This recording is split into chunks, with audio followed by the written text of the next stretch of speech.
चलिए आज एक ऐसे अविश्वसनीय सफर पर चलते हैं जो सिर्फ कदमों से नहीं बल्कि दिल और आत्मा से तय किया जाता है। ये कहानी है दुनिया की सबसे पवित्र और सबसे मुश्किल तीर्थ यात्राओं में से एक कैलाश मानसरोवर यात्रा की। और हम इसे देखेंगे एक ऐसे यात्री के नजरिए से जो एक बहुत ही निजी, एक बहुत ही गहरी खोज पर निकला है। देखिए, इस सफर की शुरुआत किसी नक्शे या प्लान से नहीं होती। इसकी शुरुआत होती है दिल में बसी एक गहरी जरूरत से, सुकून की तलाश से। अक्सर ऐसा होता है कि जब जिंदगी में कोई बड़ा नुकसान होता है तो आध्यात्म ही वो सहारा बनता है जो हमें आगे बढ़ने की हिम्मत देता है। और बस यहीं से हमारी कहानी का पहला पड़ाव शुरू होता है। ये समझना कि आखिर वो क्या चीज है, वो कौन सा बुलावा है जो किसी को इतनी मुश्किल, इतनी कठिन यात्रा पर जाने के लिए खींच लेता है। देखिए, ये कोई आम यात्रा नहीं है। हजारों सालों से हिंदू, बौद्ध और जैन सभी धर्मों में से परम पवित्र माना गया है। लेकिन ये जितनी पवित्र है उतनी ही खतरनाक भी।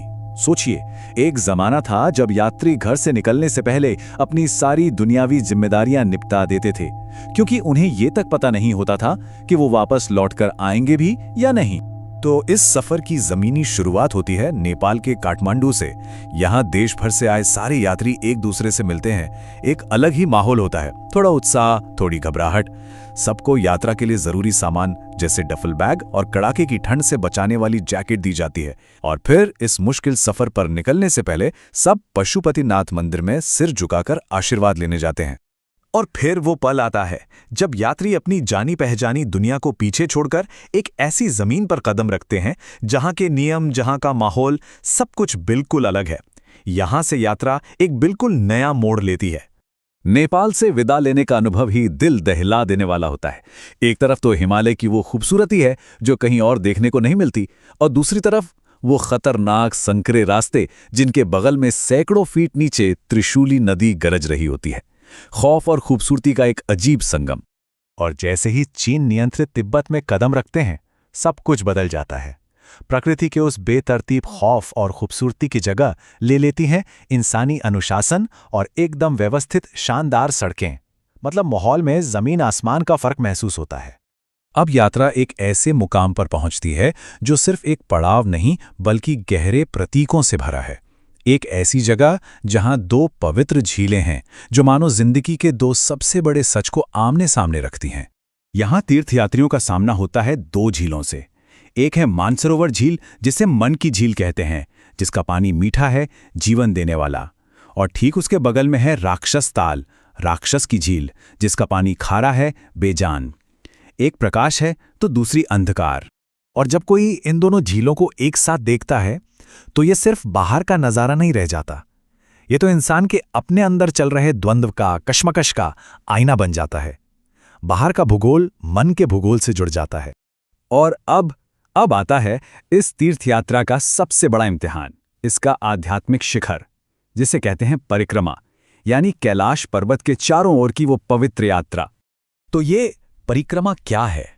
ये सिर्फ किसी पहाड़ के चक्कर काटना नहीं है, नहीं, ये एक बहुत गहरा आध्यात्मिक अभ्यास है।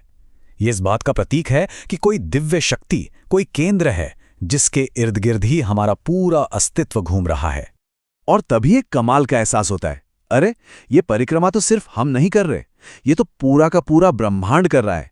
एक छोटे से परमाणु के अंदर इलेक्ट्रॉन से लेकर सूरज का चक्कर लगाती हमारी धरती तक और विशाल आकाश गंगाओं तक, हर चीज किसी केंद्र की परिक्रमा कर रही है। 5630 मीटर ये ऊंचाई है डोलमाला दर्रे की, इस यात्रा का सबसे ऊंचा, सबसे मुश्किल पड़ाव।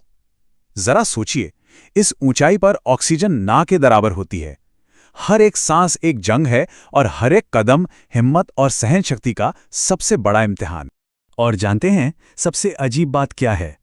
ठीक इसी सबसे मुश्किल लम्हे में जब शरीर जवाब देने लगता है, तब जाकर एक अजीब सी राहत मिलती है, एक गहरा सुकून। पूरी तरह से समर्पण कर देने के बाद आंखों से आंसू बहते हैं और मन का सारा बोझ जैसे धुल जाता है। तो सबसे बड़ी चुनौती तो पार हो गई, पर अब शुरू होती है घर वापसी। और ये सिर्फ एक सफर नहीं है, ये एक बदलाव है। एक ऐसा बदलाव जो अपने साथ एक नया ज्ञान, एक नई समझ लेकर आता है। लौटते वक्त बस में चढ़ते हुए एक बहुत छोटी सी बात पर ध्यान जाता है। जो गाइड दरवाजे पर खड़ा है वो हर यात्री को गिन रहा है। उसके लिए हर चेहरा, हर इंसान बस एक नंबर है। और इसी छोटी सी बात से पहचान और हमारी अपनी अहमियत को लेकर एक बहुत गहरा ख्याल मन में आता है। तो इस पूरी यात्रा का निचोड़ क्या है? इसका अमृत क्या है? यही कि हम जो अपना अहंकार, अपनी पहचान लेकर घूमते हैं, वो कितनी खोखली है।